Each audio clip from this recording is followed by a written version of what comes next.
के सभी दर्शकों को मेरा नमस्कार। मेरा नाम है संदीप आर.के. सिंह और आज हमारे साथ जैसा आप देख रहे हैं अवनीश पी.एन. शर्मा जी। स्वागत सर। नमस्कार संदीप जी, प्रारंभ के सभी दर्शकों को प्रणाम। और साथ में पुष्कर अवस्थी जी। पुष्कर दादा राम राम। राम राम भैया, राम राम। तो आज थोड़ा सा हमारा प्रयास एक नए स्वरूप में बात करने का, और बात हमारी है पिछले पूरे एक महीने की घटनाओं पर कि बहुत कुछ हो रहा है साथ में। 4 जून को रिजल्ट आया, थोड़ा उत्साह भाजपा समर्थकों में कम दिखा, विपक्ष में ज़्यादा दिखा, जबकि हारे विपक्ष थे और जीती भाजपा थी। तीसरी बार मोदी जी प्रधानमंत्री बने। फिर 2 और 3 तारीख को 1 जुलाई को राहुल गांधी का संसद में भाषण होता है जिसमें हिंदुओं को वो हिंसक बताते हैं।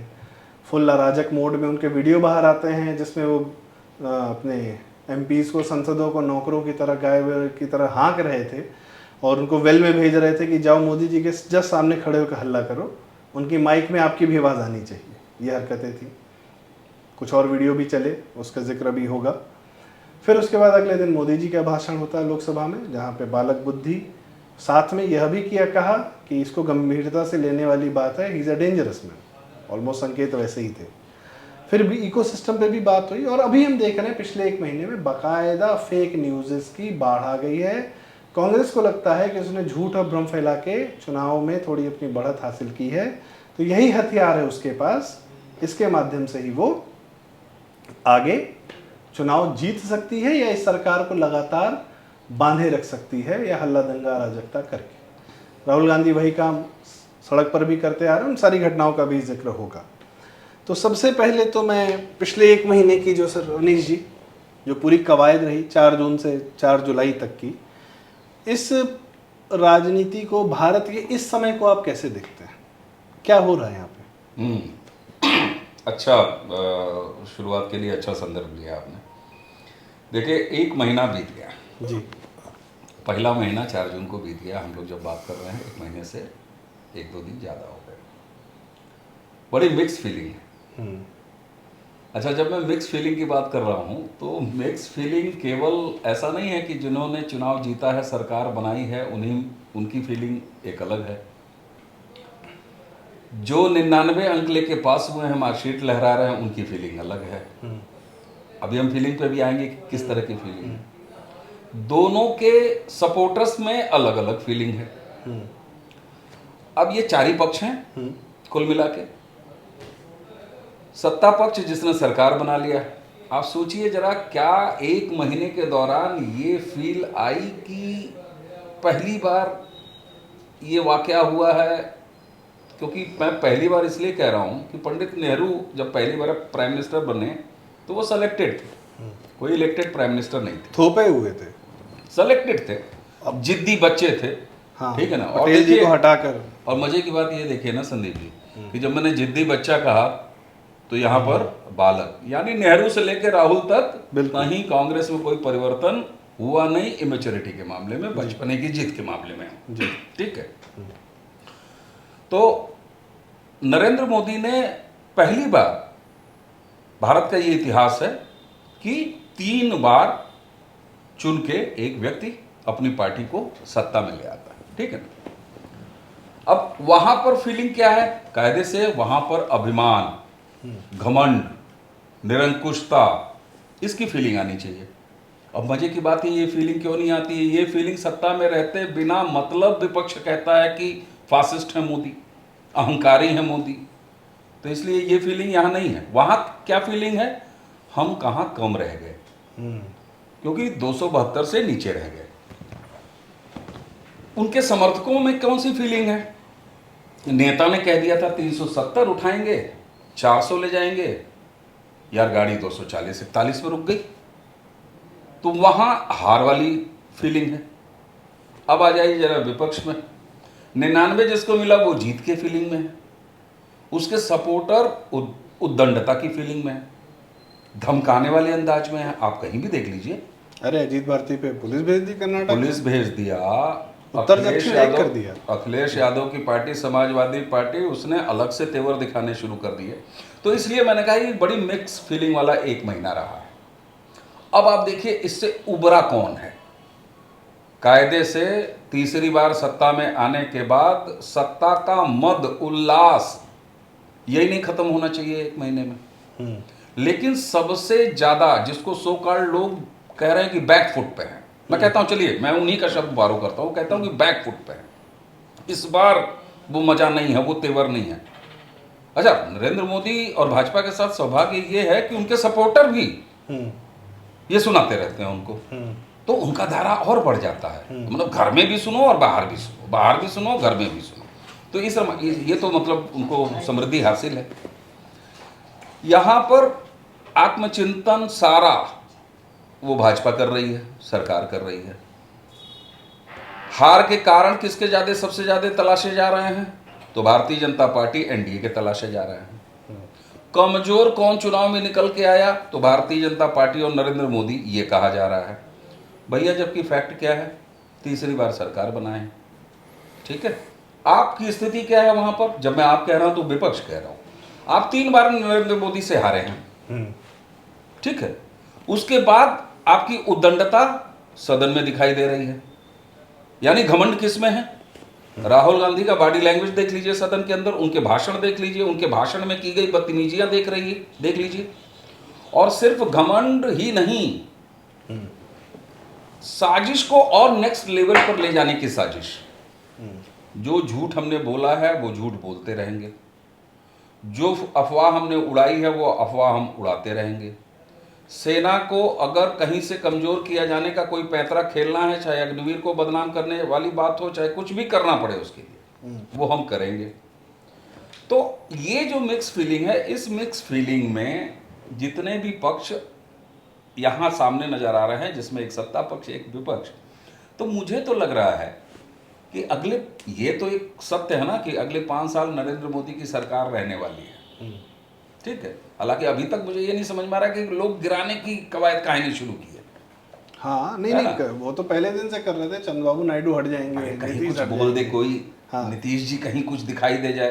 अब नीतीश जी के बारे में क्या कहें, ललन सिंह ने उठा के धो दिया उल्टा हाउस में, ये सबने देखा। तो एनडीए का ये जो समन्वय चल रहा है ये अभी पच नहीं रहा है। और होता क्या है कि छोटे बच्चा वो 2-4 बार जिद करे और ताऊ और चाचा सुन ही ना रहा हूं कि हलवा दिला दो हलवा दिला दो, वो इधर उधर देख रहा हो। बच्चा फिर क्या करता है, ताऊ के कुर्ता पकड़ के, फिर थोड़ी देर बाद उसके बाद बच्चा क्या करता है, जब इससे भी मान लीजिए इग्नोर कर दिया तो बच्चा क्या करता है, थोड़ी देर आऊं आऊं करके रोता है, उसके बाद जमीन पर लौटने लगता है। राहुल गांधी सदन में ये कर रहे हैं। कारण ये कि इनको आज भी इस बात पर भरोसा नहीं हो पा रहा है कि ये तीसरी बार नरेंद्र मोदी से ऐतिहासिक रूप से हार गए जी। सकारात्मक यहाँ किसके लिए है? सकारात्मक यहाँ सत्ता में आने वालों के लिए है।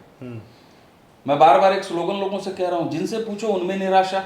मैं मोदी सपोर्टर्स की बात कर रहा हूं, उनको लग रहा है चुनाव हार गए, सत्ता बनी नहीं। मैंने लोगों से कहना शुरू किया, अरे मुस्कुराइए, आप सत्ता में हैं, बड़े हल्के होइए, आप सत्ता में हैं जी।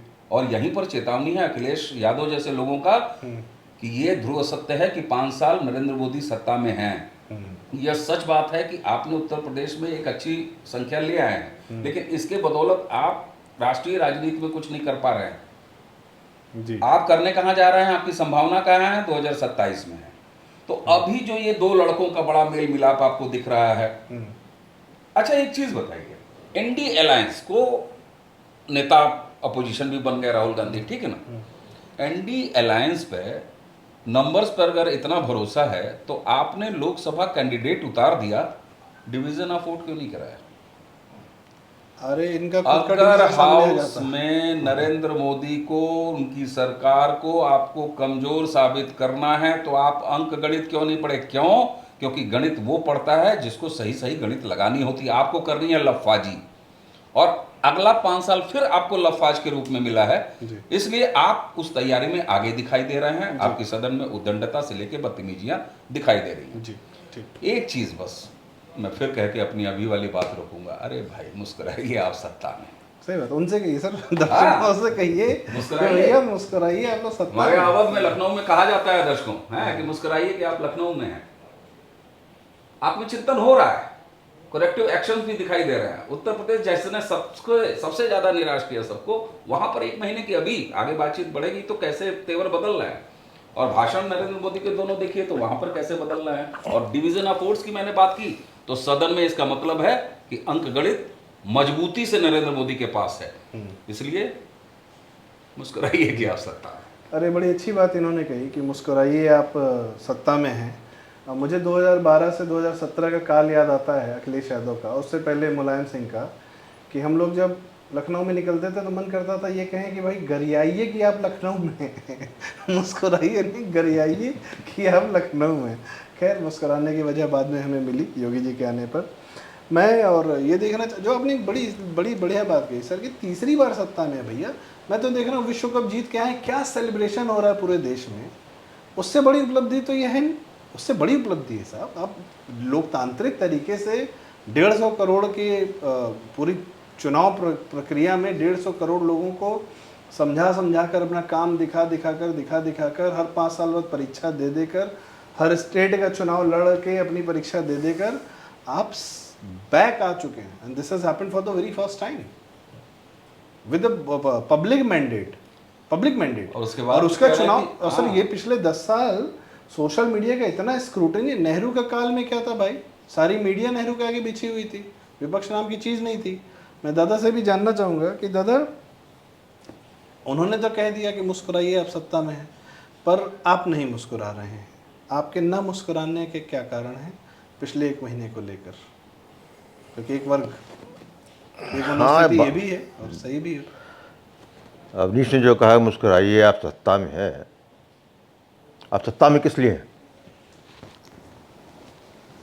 आप कौन सी दिवाली मनाना चाहते हैं तीसरी बार सत्ता में?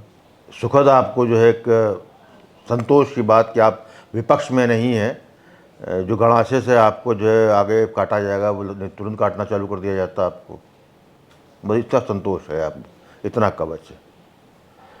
तीसरी बार सत्ता में आए, निश्चित रूप से एक बहुत बड़ी उपलब्धि का देखा जाए भारतीय राजनीति में। लोकतांत्रिक चुनाव की प्रक्रिया में तीसरी बार लगातार जनता के मत से आप जो है प्रधानमंत्री बने हैं, भारतीय जनता पार्टी के नेतृत्व में एनडीए की सरकार बनी है। निश्चित रूप से ये एक प्रशंसनीय कार्य हुआ है और उसके लिए जिन लोगों ने उनको मत दिया इस पार्टी को, वो बधाई के पात्र हैं। लेकिन हमको हर चीज़ जो है राजनीति में या स्वयं लोकतंत्र में, विशेषतः वेस्टमिनिस्टर पद्धति के लोकतंत्र में जो है हर चीज़ ब्लैक एंड वाइट नहीं होती है। अभी जो बात हो रही है वाइट की बात हो रही है, ये हुआ ये हुआ। हम जब इसका एक बहुत बड़ा बीच में ग्रे एरिया है। आज यदि जो है प्रधानमंत्री नरेंद्र मोदी के समर्थक जो उनसे खट्टास में हैं, दुखी हैं, तो उनका उपहास मत बनाइए। जो आज वो जो है आपके संग उस उत्सव में शामिल नहीं है, आपके साथ ताली नहीं बजा रहे हैं, तो उनका उपहास मत बनाइए, क्योंकि उनका उपहास बना है। 241 सीट यदि आई हैं तो वो जो है भारतीय जनता जिसने 2014-2019 में मत दिया था और उन्होंने 2024 में नहीं दिया, तो कहीं उसमें आत्मचिंतन की आवश्यकता है कि उन्होंने क्यों नहीं दिया। वो कहाँ हट के कि वहाँ इतना आहत हुए कि उन्होंने जो है अपने आगे वाली पीढ़ी के भविष्य की भी चिंता नहीं की और उन्होंने निर्बाध रूप से जो है ऐसे विपक्ष को संख्या बल में ज़्यादा बैठाया जो कि पिछले 10 साल से अलोकतांत्रिक आचरण कर रहा था, सड़क पर अराजकता कर रहा था। और जब स्वयं आप कहते हैं उनका इकोसिस्टम है, उनका मीडिया है, वहाँ पर जो है नंगा नाच कर रहा था। आप तो 10 साल सत्ता में थे ना, नहीं कर पाए। उनका परोसा हुआ झूठ आज यदि राहुल गांधी जो है संसद में झूठ का पुलंदा खोल रहा है और बिल्कुल जो है धारा प्रभाव बोल रहा है, उसको एक बार कहीं पे जो है उसको क्रॉस चेक उसे नहीं करना है, ना उसको इससे मतलब है कि क्या सही क्या गलत है। वो इसलिए कर रहा है कि उसने 4 जून 2024 को पटक के जो है आपसे सीटें छीनी, आपके ही मतदाता उसने छीने। उसने कोई नया मतदाता नहीं बनाया है, उसका मतदाता तो पक्का है भाई। विपक्ष का मतदाता क्या है? जो सॉलिड वोट बैंक है वो उसका मुसलमान वोट बैंक है और उसका ईसाई वोट बैंक है। आपको एक जरूर था, खुशफहमी के लिए या और लोगों को भी था कि नहीं भाई इतना इतना किया है, सबका साथ सबका विकास, वहाँ से कुछ ना कुछ आएगा। लेकिन दुर्भाग्यपूर्ण तरीके से जो भारतीय जनता पार्टी में मुस्लिम सदस्य भी थे, मेरे ख्याल से उनके परिवार के भी सारे वोट जो है उस ब्लॉक में नहीं, उस पोलिंग बूथ पे नहीं मिले भारतीय जनता पार्टी को। तो इसका मतलब डिवाइड बहुत क्लियर था, आप नहीं समझ पाए और 10 साल बहुत बड़ा अंतराल होता है। अब हमको आगे देखना है। तो विपक्ष ने तो जो है आपका जो है हिंदू को जोड़ने का जो एक अश्वमेध यज्ञ 2014-16 मई से प्रारंभ हुआ था, उस पर ब्रेक लगा है। ठीक है, मैं ये भी मानता हूँ कि ये जो है सिर्फ एक छोटे से काल की चीज़ नहीं है। जो चीज़ जो है हज़ारों साल में बिगड़ी है वो जो है केवल 10 साल से उसका नहीं आ सकता है। इसमें उतार चढ़ाव आते आएंगे, लेकिन हाँ ये गंभीर प्रश्न जरूर है कि 10 साल के बाद ही तुरंत ब्रेक लग जाना, रिवर्स बैक में चले जाना, वो आहत करता है। आहत करता है वो जो है अपनी विचारधारा को लेकर आहत नहीं है, आहत है उस विचारधारा का नेतृत्व करने के लिए जिनको हमने चुना, उन्होंने अपने दायित्व में कहाँ कमी कर दी। सारा दोष जनता को भी नहीं दिया जा सकता। ये 241 आया है उसके लिए प्रशंसनीय है भारतीय जनता पार्टी। स्वयं प्रधानमंत्री नरेंद्र मोदी भी कभी मैं जो हूँ कहूँगा कि बहुत खूब, बहुत अच्छा काम किया। लेकिन 302 से जब आप 241 आए हैं तो आप चिंतन आपको भी करना है। और उनको जो है मोदी जी को इतिहास से बहुत अभी सीखना बाकी है। मेरा व्यक्तिगत मानना था बहुत दूरदर्शी व्यक्ति हैं, निस्संदेह। सनातन और भारत के प्रति जो है उनकी प्रतिबद्धता पे मुझे बिल्कुल भी शंका नहीं है, सर्वश्रेष्ठ। उसके बाद भी हम अक्सर जो है पृथ्वीराज चौहान सिंड्रोम से मार खाते हैं। ये उन ऐसे राजनीतिक से मुझे ये नहीं था, उम्मीद नहीं थी। पहले होता क्या था, जब कोई शासक राज सत्ता संभालता था, अपनी राज की सारी व्यवस्था ठीक करता था, और उसके बाद जो है जब देखता है उसको घेरने वाले काफ़ी हैं, तो क्या करता था उस ज़माने में, राजधानी छोड़ के उसका सारा कंसंट्रेशन जो है लग जाता था दूसरे को जो सीमाएं हैं वहाँ से जो आ रहे खतरे को रोकने में। उसके लिए क्या करता था, एक व्यक्ति जो है या एक समूह जो है नियुक्त करता था जो उसको अंदरूनी चीज़ पर। मैं समझता हूँ प्रधानमंत्री मोदी का जो परिणाम 2024 को आए हैं उसका मेन कारण था कि भारत को जो आक्रमण विदेशी शक्तियों द्वारा हो रहा था, क्योंकि ये जो है सभ्यता की लड़ाई भी है, सांस्कृतिक भी लड़ाई है और सभ्यता की भी लड़ाई है। तो जो वहाँ पर आगे पाश्चात्य वो शक्तियाँ जो भारत को अब शताब्दियों से बाजार बनाए हुए थे, उनकी अंतिम लड़ाई थी। जो उनका सो कॉल तथाकथित डीप स्टेट है, या जो इस विप्लव काल में, इस विप्लव दशक में जो नया वर्ल्ड ऑर्डर बन रहा है, पुरानी शक्तियों का पराभव हो रहा है, नई आ रही है, उसमें जो सामंजस्य है, और उस सामंजस्य में बिना युद्ध में फंसे हुए, बिना कोई बहुत घर में बिना अपने आर्थिक पहिए जो की प्रगति जो है उस पहिए ब्रेक लगाए हुए मोदी जी ने जो वहाँ कंसंट्रेशन किया उन्होंने, उसका जो है उनको सबसे बड़ा नुकसान उन्होंने यही हुआ उसके अंदर कि वो इतना ज़्यादा उसमें लगे रहे कि उनका जो बैकअप चैनल था जिसके माध्यम से उनको अपने घर की व्यवस्था देखनी थी, वहाँ वो चूके हैं। यदि यह नहीं चूकते, मैं इसलिए बात कह रहा हूँ, वो स्वयं अपनी सीट सिर्फ मात्र 1.5 लाख से जीते हैं, बाकी छोड़ दीजिए आप। प्रधानमंत्री मोदी जी काशी में सिर्फ 1.5 लाख वोट पाए हैं। जिस व्यक्ति ने जीते जरूर है, 1.5 लाख से जीते हैं, लेकिन जिस व्यक्ति ने कायाकल्प किया, जहां पर जो है 2014 को जीते थे, सबसे पहले त्रिपुंड धारण की थी, जहां से उन्होंने उसका उद्घोष किया था कि वो सनातनी है और सनातन को बड़ा ही स्वाभिमान से ओढ़ते हैं और उसका प्रसार करते हैं, बिल्कुल बिना किसी ग्लानि के, तो ऐसे ये बहुत बड़ा प्रश्न है। तो मेरा जो आप जो है इसको कह लीजिए कि मुस्कुराइए सत्ता में, दुर्भाग्यपूर्ण से मैं नहीं मुस्कुरा सकता, क्योंकि चैलेंजेस बहुत बड़े हैं। जब 10 साल में जिस अराजकता पे हम लोग बात करते रहे और दिखता रहा, उसी अराजकता को इस देश की जनता ने चुना है। आप लोकतांत्रिक है ना, लोकतंत्र विश्वास करते हैं ना, तो लोकतंत्र में जनता ने एक गुंडे कहना चाहिए, एक मंद बुद्धि कह लीजिए, एक विक्षिप्त आदमी कह लीजिए, एक कह लीजिए असामाजिक व्यक्ति कह लीजिए, एक झूठे आदमी को चुना है ना। इसी जनता ने आपके ही लोकतंत्र ने, यदि मैं कहूं कि अमृतपाल खालिस्तानी और इंजीनियर राशिद ऐसा अलगाववादी, वो भारतीय संसद का सदस्य जीता है, इसी जनता जिताती है। तो इसके मतलब आपने कहीं पे इन 10 सालों में कुछ चूक की है, उनको नहीं आना चाहिए था, वो कलंक है। मैं चलिए ठीक है, आपकी बात इसलिए कहूँगा लॉस्ट अपॉर्चुनिटी जी। हाँ, अब जो है आपका तीसरा काल शुरू हुआ है जी। भाषण भी अच्छा दिया उन्होंने, भाषण से संकेत भी मिल रहे हैं। जिस प्रकार ओम प्रकाश बिरला जो कि लोकसभा स्पीकर, उन्होंने जिस तरह के तेवर जो पिछले 5 साल में नहीं दिखाए थे, जो इस बार दिखाएं, तो वो एक संकेत देते हैं।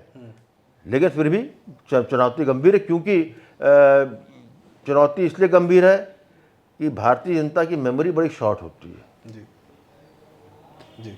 ये चुनौती है। और भारतीय जनता जो है हमेशा उसी को पसंद किया है जिसने उसको दबाया है, जिसने उसको जो है, यदि शासक कड़ा नहीं है, वो अपने उस शासक का करता है, आदर करता है। तो इसलिए कहीं ना कहीं जो है, जो एक 10 साल में उनको एक बुजुर्ग, परिवार का बुजुर्ग वाली हैसियत नहीं हो जाती, वो जो उन्होंने आवरण एक जो है ले लिया, वो कहीं ना कहीं जो है मोदी जी की जो उनका जो व्यक्तित्व है उससे मेल नहीं खाता। इसलिए उनके दो चरित्र सामने आए, इसलिए कहीं कहीं मिसमैच करके जनता से फिसल गए। भारतीय जनता की एक आदत ये भी होती है कि जब ज़्यादा बूढ़ा हो जाता है आदमी परिवार में, तो उसकी सुननी के बंद कर देते हैं लोग।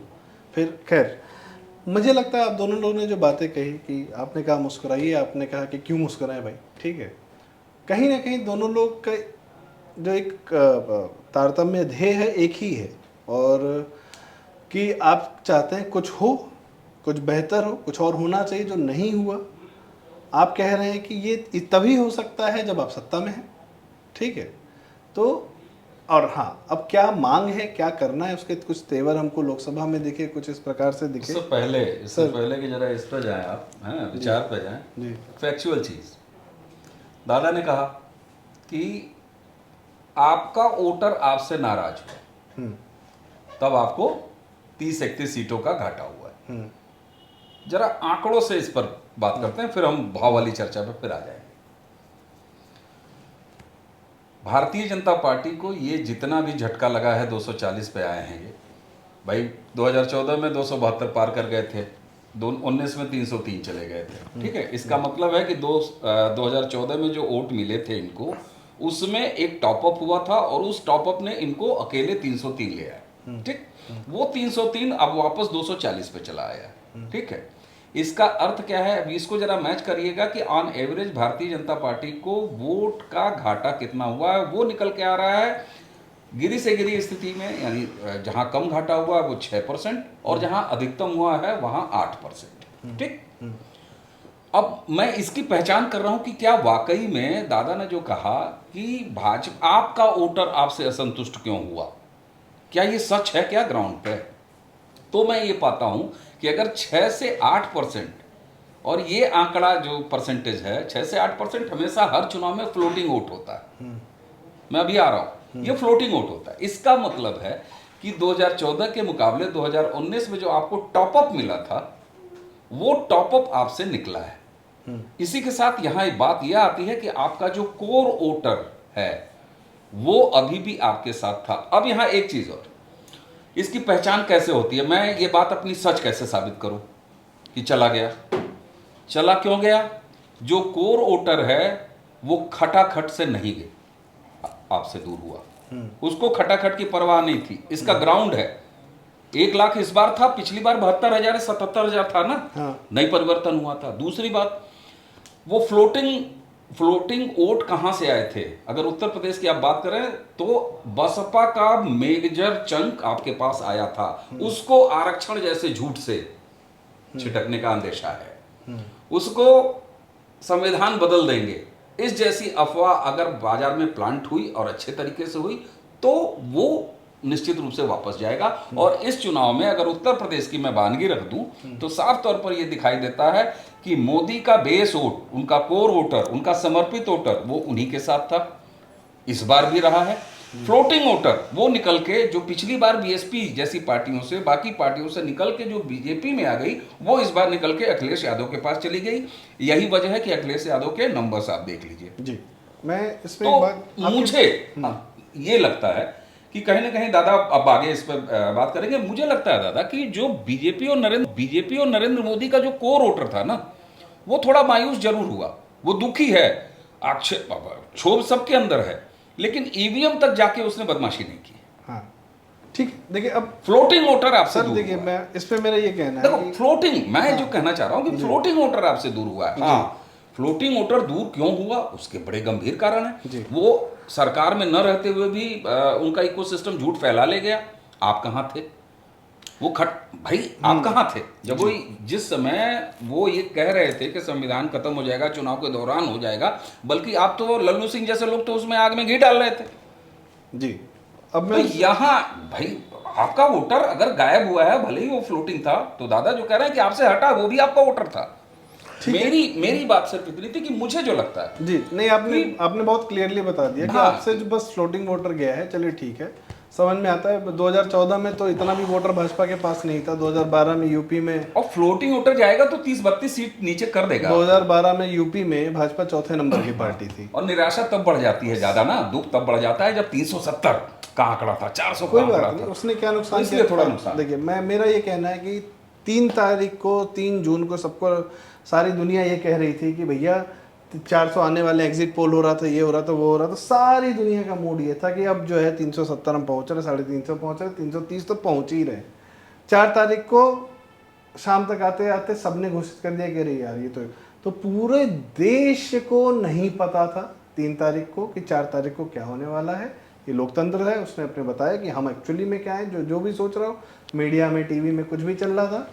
अभी क्या है, विश्लेषण हम लगातार कर सकते हैं कि कहाँ से कौन सा चला गया, कौन नहीं गया। आपकी जो बात है वो मैं सही इसलिए मान रहा हूँ क्योंकि मोहनलालगंज सीट और रिजर्व सीट थी और आप हारे बहुत कायदे से आ रहे हैं। और जिस दिन चुनाव वोट पड़ गया था, वहाँ पे किसी ने हमको क्लियरली उस दिन बताया, 20 मई का दिन था, तो उसमें बताया कि अरे यार सारा रैदास वोट तो साइकिल पे चला गया, तो 400 ने नुकसान कर दिया। 400 ने, ये भाजपा के जो चुनाव लड़वा रहे थे उन्होंने बताया हमको।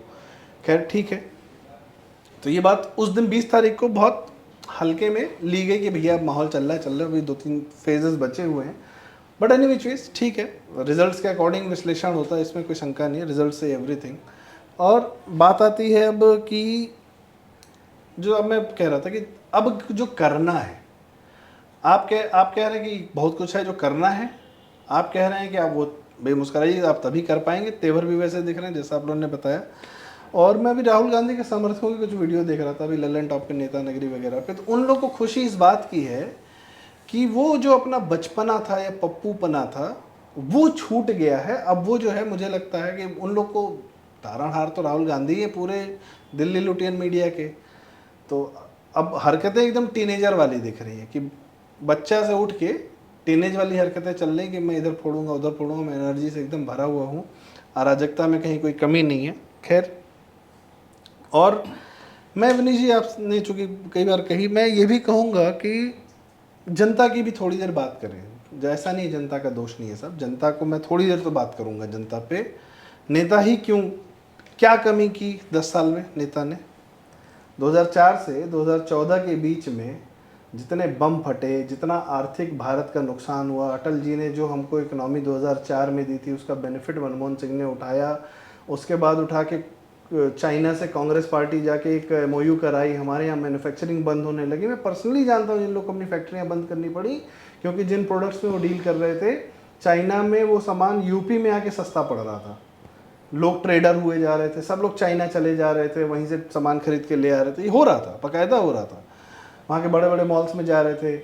आईटी में आप ओनरशिप नहीं कर सकते हैं।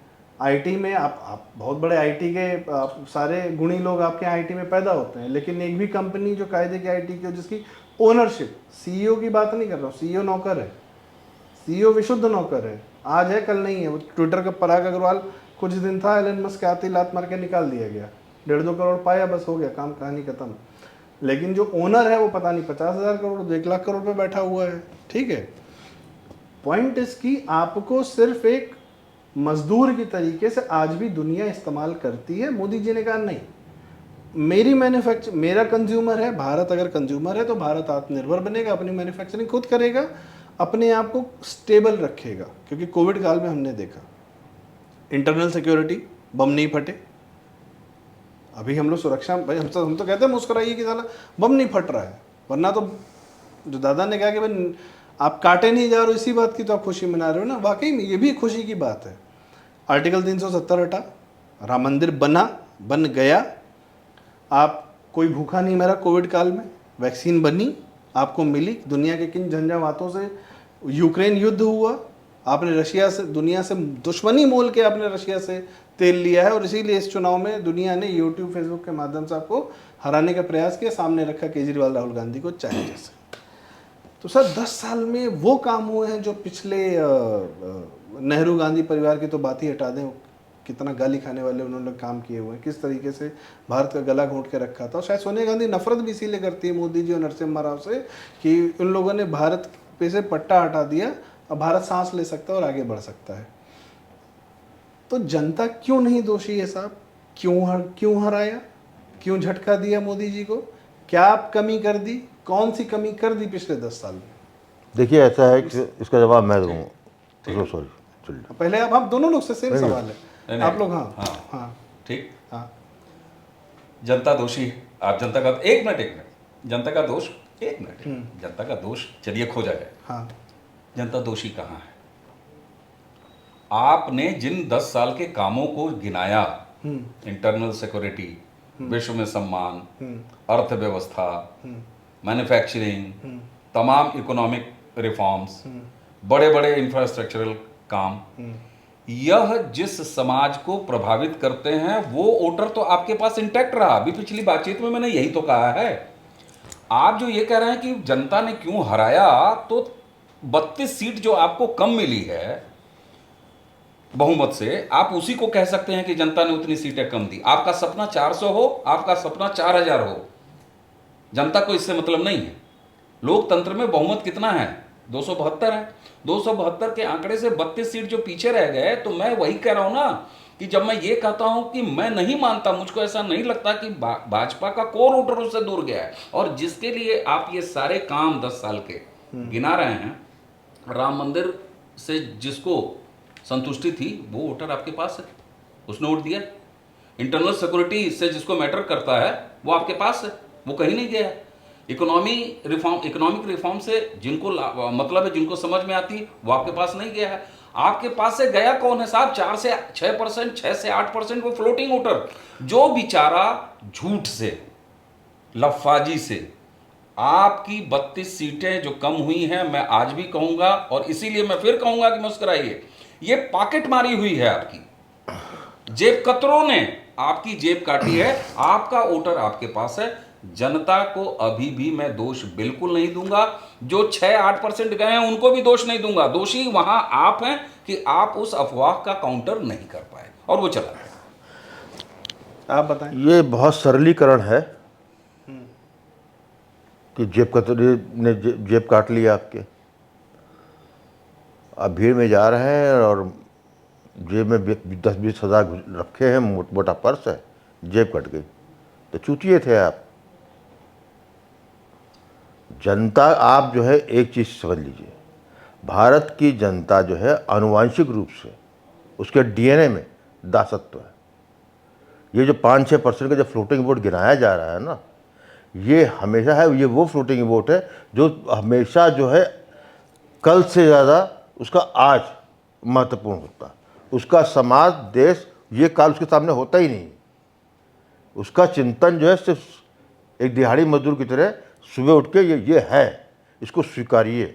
आपको और ये आपने खींचा था, 14 में भी खींचा था, 19 में खींचा था, वो आपका वोटर बन गया था। अब उसको टॉपअप के नाम पे जो है उसको आप क्रीमी लेयर या टॉपअप समझ के कि वो आपसे छिटक गया, ये आपकी असफलता है। उसकी क्या, क्योंकि आपका अपने जो है क्या, आप जिस तरीके से जिस वर्ग को के लिए सबका साथ सबका विकास कर रहे थे, उसमें भी आप फेलियर है।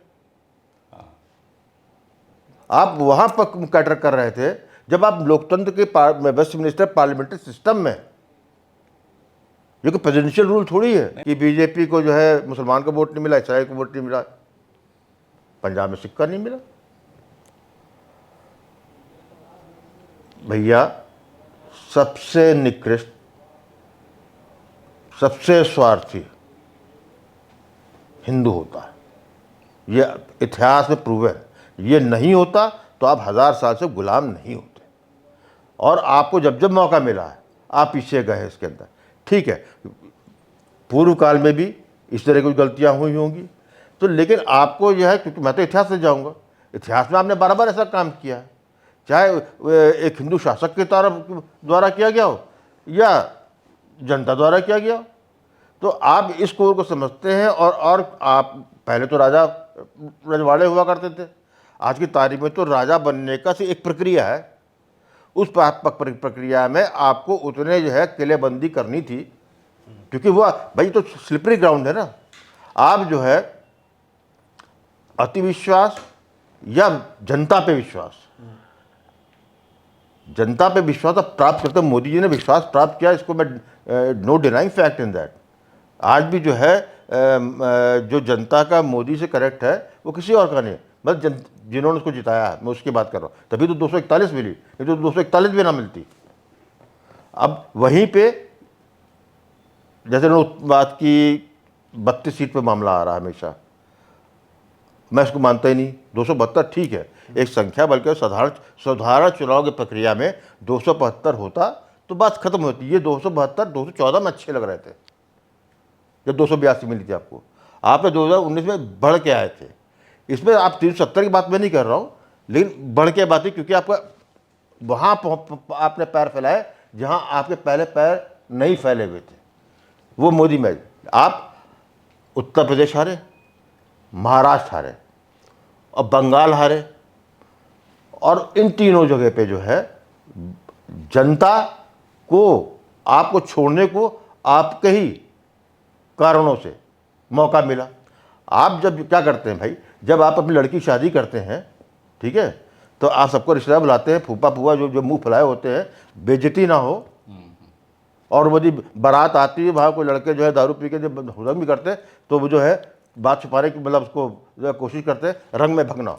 आपने ये नहीं किया, ये हमेशा ही होता रहा है, ऐसा बात नहीं है। इसलिए जो, और ना ही इतने सीधे हैं, या कि राजनीतिक शास्त्र का उनको ज्ञान नहीं है, या उनको जो है सामाजिक उसका नहीं ज्ञान है। आपने बंगाल में 2 बार, जब विधानसभा का पहले पूर्व में चुनाव हुआ हो या लोकसभा, उसके बाद जो वहाँ अराजकता और हिंसा हुई, उसमें आपने अपने लोगों का साथ नहीं दिया। मैं कह रहा आप सफल भी होते नहीं थे, लेकिन आप ये परसेप्शन भी नहीं दे पाए। देखिए, कई चीज़ परसेप्शन पे होती है। परसेप्शन ये नहीं कि आप चप्पल लगा दीजिए आप, परसेप्शन ये होता है कि आप वहाँ पर जो है वहाँ की जनता को ये विश्वास हो जाए।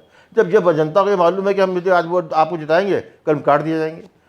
जितने आपके जीते भी हैं भाजपा के 8-9, उसमें साल 1.5 साल में यदि कुछ नहीं होगा तो कितने वापस टीएमसी चले जाएंगे, इसका भी गारंटी ना मोदी जी कर सकते हैं ना शाह जी कर सकते हैं।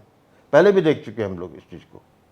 तो इसका जो है आप ये समझ लीजिए, तो जनता आपकी एक ऐसी जनता है जिसको 6 महीने का टॉपअप जिस कहता हूँ, 6 महीने का जब भावनात्मक क्लाइमेक्स आपने नहीं पहुँचाया तो उसकी मेमोरी साफ हो जाती है। उसको जो है आज का दिखता है, आज करेगी। और इसको, हाँ, आपकी बात में जो पिछले 2019 जब राहुल गांधी ने 72,000 कहा था ना, 77 का था, 72,000 कहा था, न्याय, क्रेडिबिलिटी नहीं थी। 2024 में क्या हुआ ना, क्रेडिबिलिटी हो गई। क्रेडिबिलिटी कैसे हुई उसकी ये बताता हूँ। क्रेडिबिलिटी ये हुई कि जो उसने एक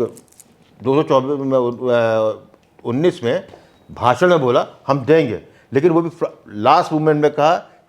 इसके अंदर शुरू से क्या, और एक उन्होंने इसको तंत्र बनाया उनका था कि उन्होंने आप मंच से क्या बोल रहे हैं उतना महत्वपूर्ण नहीं, जो मंच में बोला वो 24 घंटे तक जो है दूर में गांव में बैठे हुए व्यक्ति के पास पहुंच गया वो। एकदम ठीक, एकदम ठीक। तो ठीक है। इससे कहाँ असहमति है, ये तो कही जा रही है। अरे भाई, लेकिन एक चीज आपने सवाल ये उठाया था कि जनता भी दोषी हाँ, है, लेकिन अंततः निकल के ये आया कि अरे भाई ये जनता चुनाव लड़ने वाली जनता है, पार्टी मैं दोषी जनता इसलिए दोषी है कि जनता जब जो है जीतने के तुरंत बाद जो है इस उम्मीद में आती है 8,500 मिलेगा, तो समझ लीजिए जनता दोषी क्यों नहीं है। जब जनता का जब पूरा कंसंट्रेशन सिर्फ 60, वो तो 8,500 रुपये महीने पे देश भेज देगा, ये वो जनता है। ऐसा होता तो फिर 99 भाजपा को पाना चाहिए था, नहीं नहीं नहीं 241 जी पाना नहीं, चाहिए था। मैं जो कह रहा हूं, मैं इसमें मैं यहाँ अब यहाँ उस जनता की बात हो रही है जो आपसे जो है आप जिसको आप जब कतरी करें, और जिसे मैं कह रहा हूँ वो अनुवांशिक रूप से दासत्व को है, उसके लिए आज मैटर करता, आज का अभी का मैटर करता। तो उसके अंदर जो है, तो ये चीज जो है जब मैं समझ रहा हूँ, ये लोग क्यों नहीं समझ पाए, ये मेरी पीड़ा है। दोष तो है ही है, ये तो सब मैं अब और ऐसी जनता और इस तरह की जनता को हमेशा ही स्ट्रांग लीडरशिप और स्ट्रांग कंडक्ट वही करता है जो जो नेहरू की पहले। दवाई करे। हाँ ठीक है जी, ठीक है ठीक। Sir VS. नायपॉल जी ने कहा था India is a million countries. ठीक है, तो जो जनता की आप बात कर रहे हैं जो दासत्व से ग्रसित है वो भी इसी भारत में रहती है, जो दिहाड़ी है वो भी इसी भारत में रहती है, जो देश समाज हिंदू धर्म को देख रही है वो भी इसी भारत में रहती है। और भाई तो साहब 241 जो आपने दी हैं सीटें वो भी इसी भारत की जनता है, और जिसने नहीं जीता है वो भी इसी भारत की जनता है। खैर, दूसरी बात ये कि 1947 आप ही पुष्कर ये कहते रहते हैं कि एक जनरेशन 2 जनरेशन लगता है एक विचार को जनता में स्थापित करने के लिए। दो पीढ़ियां, ठीक है, 2 पीढ़ियां लगती हैं। अब जो 3 पीढ़ी में विचार स्थापित हो चुका है, सरकारी नौकरी सबसे अच्छी चीज़ है, व्यापारी जो चोर होता है और हमको नौकरी बस किसी तरह मिल जाए। भाई अग्निवीर की बात हो रही है, तो अग्निवीर का क्या चल रहा है कि यार 4 साल बाद निकाल देंगे। भाई क्या दे के निकालेंगे तुमको ग्रेजुएशन की डिग्री होगी और हाथ में 22 साल के लड़के के हाथ में 12 लाख रुपया होगा, और अगर कहीं डिसीज्ड हो जाता है तो उसके लिए तो हमने अजय सिंह के माध्यम से देख लिया, शहीद अजय सिंह के माध्यम से 1.5 करोड़ क्या 1.5 करोड़ रुपया तक मिल रहा है। वो एक अलग बात है, मैं पैसे से किसी जीवन को नहीं तोलूंगा, पर पॉइंट इज कि सरकार झूठ क्या चला, आरक्षण खत्म हो जाएगा। भाई साहब सरकारी नौकरी कितने लोग कर ही रहे हैं भारत में, और कितने लोग कर सकते हैं? 1% मैक्सिमम भारत की जनसंख्या का, बहुत हुआ तो 2%। भाई साहब 98% जनता तो बाहर प्राइवेट स्पेस में अपना जीवन जी रही है ना, वही पैसा पैदा कर रही है जिसका टैक्स जा रहा है, तो सरकारी नौकरी अधिकारी लोग को जो है तनख्वाह मिलती है हर महीने। कोरोना काल में सर सबकी पेमेंट बंद हो गई, सबका पैसा बंद हो गया, सरकारी अधिकारी का। और मैं जानता हूँ फॉर अ फैक्ट सरकारी अधिकारी बिल्कुल 98% नहीं चाहता कि न मोदी रहे सत्ता में न योगी रहे सत्ता में, इट्स फॉर अ फैक्ट। खैर उसका कारण क्या है, क्योंकि मेरा सवाल ये है, क्योंकि वो नेहरू ने as it is IAS ICS जो थे अंग्रेजों के सहयोगी थे, उन्हीं को जो अगले दिन से 14 अगस्त तक अंग्रेजों के सहयोगी था सारा अधिकारी, वो 15 अगस्त को नेहरू का सहयोगी होगा और देश बनाओ। वो 14 अगस्त तक देश लूट रहा था, अंग्रेजों को पैसा दे रहा था, कलेक्टर था, DC था, डिस्ट्रिक्ट कलेक्टर। वो 15 तारीख को जो है 16 अगस्त को बैठ के नेहरू के साथ देश बनाने में लग गया। अजीब बात है, अंग्रेजों के सारे सहयोगियों को जेल में डालना चाहिए था, आपने पूरी वही व्यवस्था। मैं आपसे ये जानना चाहता हूँ आप दोनों लोगों से, आगे की जो बात हो रही है, अब आगे की, पीछे क्या हो गया, अब सिर्फ आगे की बात, आप क्या चाहते हैं, क्या होना चाहिए? और इसमें मेरे इस सवाल का जरूर जवाब दीजिए। मेरे बस 2 बेसिक सवाल आप दोनों लोगों से, पहले आप फिर आप, कि क्या क्या करना चाहिए, क्या क्या होना चाहिए, इस अराजकता का अंत कैसे होगा? आप जो कह रहे हैं पृथ्वीराज सिंड्रोम, अगर उससे ग्रसित नहीं है तो उसका इलाज क्या है? और दूसरी बात, क्या मोदी वही गलती कर रहे हैं नेहरू वाली, कि नेहरू ने भी उसी अधिकारी तंत्र को अडॉप्ट कर लिया जो अंग्रेजों का था, और आपने भी उसी कांग्रेसी, आपके भी मोदी जी का भी ये है कि मैं तो उसी तंत्र से काम कराऊंगा। क्यों कराओगे आप उस तंत्र को? ध्वस्त क्यों नहीं करते हो आप उस तंत्र को जिसने आज तक भारत को लूटा ही लूटा है? कोई सरकारी अधिकारी बैठ के अपनी संपत्ति नहीं बताता। ठीक है, आपकी जो तुमने जो अपनी पीड़ा बताई है, तो मेरी पीड़ा भी यही है ना। जब आपके 282 थे तब तो समझ में आता था, 302 हुए वो भी समझ में आता था। ये काम एक दिन के तो थे नहीं। तो ये जब समय था आपके पास, आप भी कॉन्फिडेंस में थे कि हम पर और बढ़ के आएंगे, और निश्चित रूप से बढ़ के आए होते तो आपके लिए बहुत सहज होता। ये जो भविष्य में काम का, इसको हम बाद में प्रायोरिटीज में जो आपने चेंज आया आपका उसके अंदर, वो घातक हुआ, नहीं कर पाए। फिर जब पीड़ा मुझको इस बात की, जब मैं कहता हूँ कि किसी विचारधारा को पनपने और समृद्ध होने में 2 पीढ़ियाँ लगती हैं, तो उस पीढ़ी की शुरुआत तो आप ही थी ना, दायित्व तो आपका ही था ना, आपको लेके जा रहा था। हमें तो कुछ नहीं दिख रहा था ना 2014 में आपके अलावा। 219 में और आपको आया, 2024 में उतने ही लगे रहे हम। लेकिन आपने अति विश्वास के लिए या रॉन्ग कैलकुलेशन के लिए, या कि हम भविष्य में कर जाएंगे, ये सोच के जो है उसको जो है प्लेइंग टू द गैलरी, जो आपका जो है, जबकि जो है जितने आप गंभीर व्यक्तित्व आपका था, जितनी गंभीरता था आप आगे बढ़ा रहे थे, क्योंकि हमें ये मालूम है ना कि आप यदि लंगड़ी मार के आप गिरे तो फिर हमारी जो निरंतरता है वो बाधित हो जाएगी। और ये आसान काम नहीं है दोबारा मोदी को पैदा करना, एक पूरा जन्म लगता है वहाँ तक पहुँचने में किसी को। ये है पीड़ा है जो आप लड़खड़ा गिरे हैं। अब आप कहते हैं हम क्या करना क्या चाहते हैं, जो अब पहले करना चाहिए था। आपके पास सारे केसेस हैं, आपका डर किस बात से? यदि आपने एक भ्रष्टाचार पर आप स्टैंड आपका है, लेकिन उसी साथ में जो फिर एक आहत होता है उसका समर्थक भी, जो फिर जवाब नहीं दे पाता है कि जब आप जो है रियल पॉलिटिक्स के नाम पे आप जो है ऐसे आदमी का साथ लेने लगते हैं, वो भी चुनावी उत्सव के बीच में। अजीत पवार नाम किसका लेना, कृपाशंकर, कुछ भी ले लीजिए ना आप। सबसे बड़ा मनहूस तो कृपाशंकर निकला, महाराष्ट्र से निकला, उत्तर प्रदेश आया, दोनों डुबाए। नहीं, डुबाने वाली बात क्या है, डूबना ही था भाई। स्वयं आप देख, मोदी जी के नाम पे भले उसको वोट मिल गया, बीजेपी जो मिल गया, कौन उसको जो है आहत नहीं होगा। तो ये कुछ काम जो हैं वो कहीं ना कहीं शंका में डाल देता है कि आप रियल पॉलिटिक्स में अपना मकसद, हम तो आपको सनातनी योद्धा समझे ना, हम आपको सनातनी राजनीतिक नहीं समझ रहे ना, क्योंकि हम जो है ये सिविलाइजेशन वॉर है। ये आपने जो भी काम किया है सनातन के लिए काम किया है, ठीक है। अच्छा शासन देना, जनता का जो है तकलीफ़ों को समझना, गरीब से गरीब आदमी तक पहुँच उनके लिए करना, निश्चित रूप से बहुत ही प्रशंसनीय कार्य है। लेकिन जिस तरीके से आप जब चलते मंदिर जाते हैं तो पुण्य भी धारण करते हैं, स्वाभिमान से जो है आप ध्यान भी लगाते हैं, हमें इसकी निरंतरता चाहिए, क्योंकि ये विश्वास हमको देता है कि हमारा सिविलाइजेशन उद्धार होगा। ये विश्वास देता है हमको कि हमारे नाती पोते मुसलमान नहीं होंगे। ये विश्वास देता है कि हमारे जो है हमारी आगे वाली पीढ़ी, जिस तरीके से हमारे पुरखों ने लड़ते लड़ाते हमको पुष्कर अवस्थी बनाए रखा, हम कोई फुरकान अली खान नहीं बन गए, जैसे बहुत से बने,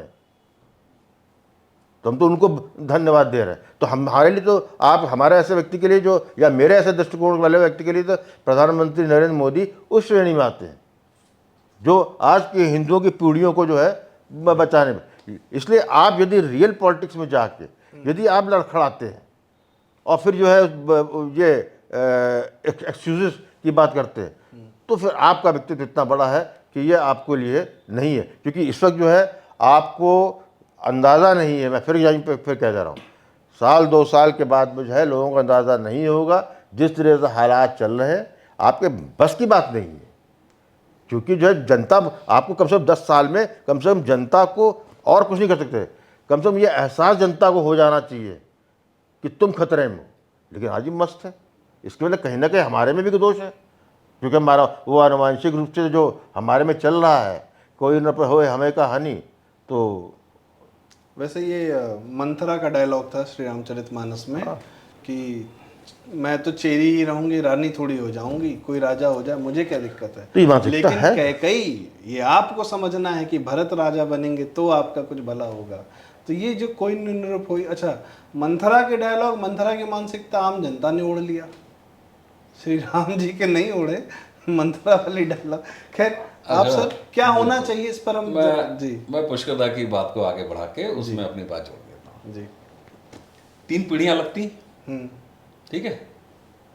10 साल में कोई एक पीढ़ी की उम्र 10 ही साल हो गई, यानी 10 साल का बच्चा एक पीढ़ी अगर जोड़ लिया जाए तो इसका मतलब है कि सत्ता में रहने का समय काल बहुत लंबा आवश्यक है।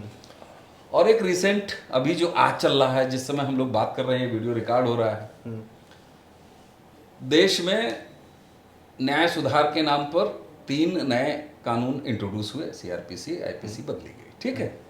जिस समय हम आप बात कर रहे हैं, इसी देश के तमिलनाडु प्रांत में वकील, जिन्हें कि समाज का बौद्धिक तबका समझा जाता है, पढ़ा लिखा तबका समझा जाता है, वो किस बात का विरोध कर रहा है चेन्नई में इस समय?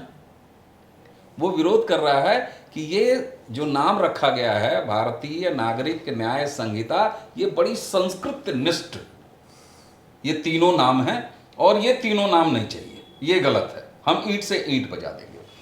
हमारी जो एक क्वालिटी है ना कि भारत विविधताओं से भरा हुआ देश है, हमारी समस्याएं भी विविध प्रकार की। एक तरफ हम बात कर रहे हैं कि हिंदू हिंदू क्यों नहीं बना, उसका जवाब है 241 सीटों के हिंदुओं को आपने हिंदू बना दिया। अगर यही पैरामीटर है कि जो सीट जीते वो हिंदू हो गए, तो 241 सिर्फ 32 बचे जो नॉन हिंदू हैं। आप ये तो यार इस आप जब इतने बृहद विषय पे यदि आप संख्या बल पे आते हैं ना, मैंने ये नहीं कहा कि 241 में हिंदू बने, ये बात नहीं कर रहा हूँ, मैं हिंदू समाज की बात कर रहा हूँ। सर, जिस डेमोक्रेटिक पैटर्न को आपने अडॉप्ट किया है उसमें सत्ता चाहिए और सत्ता नंबरों पे ही आती है। मैंने बात शुरू करते ही ये कहा कि मैं आपकी ही बात में जोड़ूंगा, जी तो निश्चित रूप से जोड़ूंगा, आप फिर उसमें क्या जोड़िएगा ये बात में जोड़ दीजिएगा। तो साहब, आपकी समस्याएं भी विविध तरीके की हैं। जी आप बैठ के यहाँ बात कर रहे हैं कि हिंदू हमको बनाए रखो, और वहां वो जिस तमिल में सबसे ज्यादा संस्कृत निष्ठ शब्द हैं, वहां पर वकील साहब लोग हाईकोर्ट में बैठ के झंडा बैनर पोस्टर लगाए हैं कि ये करोगे आप।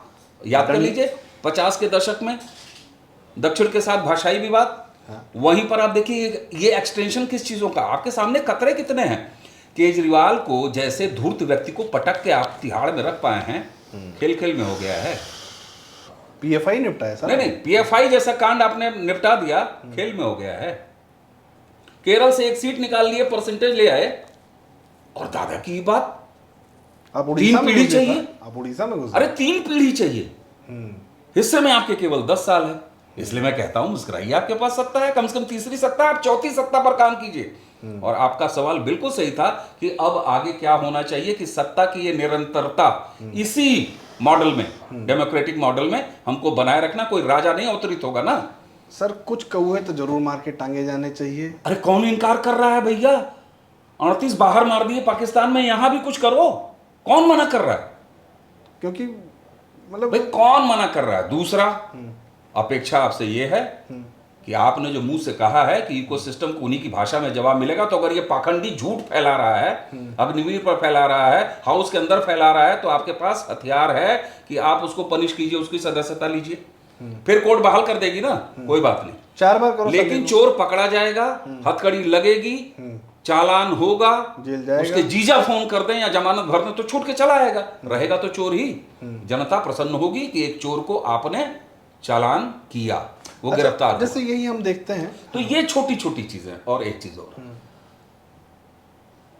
कम से कम भारतीय जनता पार्टी तो लिख के देती है कि हम क्या करेंगे, लिख के देती है ना, और इसका सक्सेस रेट भी बहुत अच्छा है कि जो लिख के देती है उसमें ऊपर से टिक लगाती जाती है। आप ही कहे फलाने बन गया, ढिकाने बन गया, ये हो गया, 370 हट गया, तो उस लिस्ट में एक्सटेंशन जो है वो अपेक्षा है कि हो जाए। एनआरसी देश भर में लागू करें, वो बहुत जरूरी है। अरे वोटर कार्ड को आधार से लिंक करो भैया। अरे हम कह रहे हैं वो करें, आप काम है, वो सरकार का काम है कि वो करे। फर्जी वोटरों को हटाएं। हम जब मुसलमान भाव वोटर पर 2-2.5 करोड़ हम फर्जी जब हटा भाव दो। की बात कर रहे हैं, तो मैं दादा की बात से 100% सहमत होते हुए उसमें सिर्फ अपनी बात जोड़ूंगा कि वाकई 3 पीढ़ियां लगती हैं।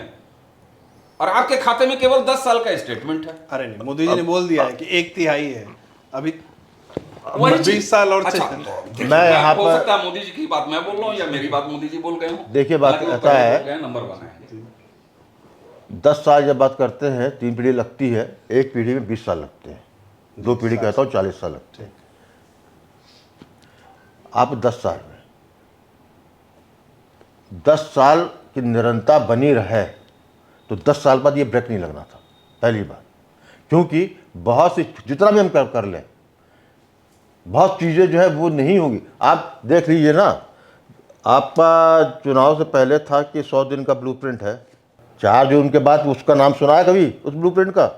वो 100 काम क्या थे? मोदी जी 4 अगस्त नोटबंदी कर देते हैं, नाम नहीं अरे यार, सुनता है, नहीं कर वो ले सकते आएंगे अब 90 दिन के बाद। नहीं, ये सब यदि एक 4 सितंबर को देखा जाएगा। हाँ बिल्कुल, जुलाई है, जब तक वो समय अगस्त, अवधि बीत सितंबर। न जाए तब तक कैसे कहा जा सकता है। 100 दिन का ब्लूप्रिंट, 100 दिन देखिए का। देश में मोदी की गारंटी समय चली है सारना। सर, आज भी सबसे बड़ी गारंटी मोदी की। अरे मोदी की गारंटी है यार, है गारंटी तो ये है कि जो है उस गारंटी का तो अर्थ ये होता है चलिए। कि आप जो है किसी सुखद नोट पे जाते हैं। आप जो है, जब मैं इतनी बड़ी बात कह रहा हूँ कि you are a civilisational warrior for अस।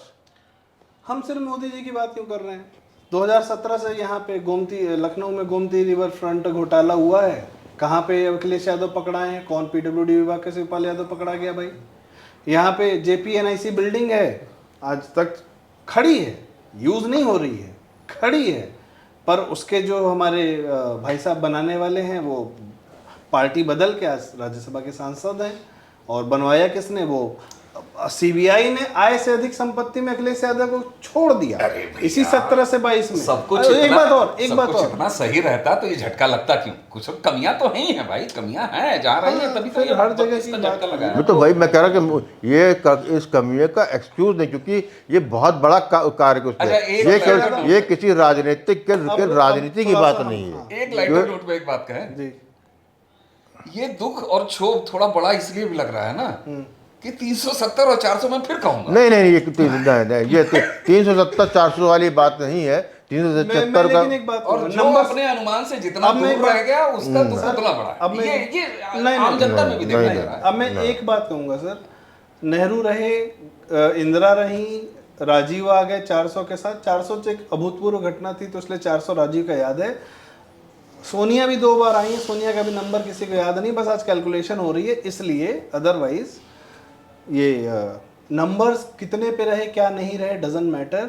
ये लोग सत्ता में रहे इसलिए लगातार रहे, ये इनके इन प्रकार चाहे जैसे रहे, लगातार रहे 60 साल। वही चीज 40 नंबर साल डेंट से मिलता। 40 साल से भाई, बहुमत नहीं मिला अरे है साहब, 84 के बाद। वो छोड़ दीजिए, लेकिन ये अपनी वाली कर क्यों सोनिया- पाए? सत्ता की निरंतरता। 2004 में 142 सीट था, 206 या 180 या कुछ ऐसे था आपका इसीलिए- 2009 में। इसीलिए लेकिन मुस्कुराइए। पावर अभूतपूर्व। इसीलिए वहां पे मैं कहता हूँ नंबर आपके पास कम है ज्यादा है, दादा जो कह रहे हैं एक्सरसाइज हो पावर। सरकार बना भाई, दिया, एक चीज अब आप- करिए। एक बात जो दादा सुनिए, कहते हैं कि जब अब करिए। आप- और अब आप सरपेंट्स के हेड काटना शुरू करिए। Now is the last time. जब आप- और ये 2029 तक समय नहीं है, बिल्कुल। ये समय आपके पास सिर्फ 2027 तक। ना बिल्कुल। आपको जो है, जब कहते हैं कि कांग्रेस के पास कम सीटें आई उसके बाद सत्ता में आए, भैया कांग्रेस को केवल मुझे वैकेंट सीट को खाली करना था, क्योंकि कांग्रेस और जो पूरा विपक्ष है वो उसी इकोसिस्टम के साथ तहती था, तो सिस्टम तो उनके पास था ही ना। आपको तो नया सिस्टम बनाना है ना। आप बिना तो आप- बिना बहुमत के आप कुछ नहीं। अब आप उसी आपकी सिस्टम लड़ाई पे, बहुमत के लिए होती है। आपने तो किसको आपने फिर 10 साल में अपने इतना अपना सिस्टम बना लिया ना कि 2 से 41 पा गए। आप लोग ये सिस्टम से नहीं आया है, आपका जो है बिल्कुल नहीं है। आपका वही है। Closing comment. क्लोजिंग क्या, सीधी इसमें एक ही बात है कि आर या पार। बस इस आर पार में यही है। 2027 भी दूर है मेरे लिए। 27 कौन किसने देखा है? आप 24-25 निकालिए। अभी हरियाणा महाराष्ट्र अभी आपका 3 होने वाले चुनाव, विधानसभा और चुनाव में आप हारे, देख लीजिए क्या हालत होगी। तो आपको उस चुनाव से पहले कौवा काट के टांग देना है, चौराहे बटाना। ये आपने नहीं किया, क्योंकि आपको बाहर के दुश्मन दिक्कत नहीं है। आप देखते हैं हमेशा बाहर का।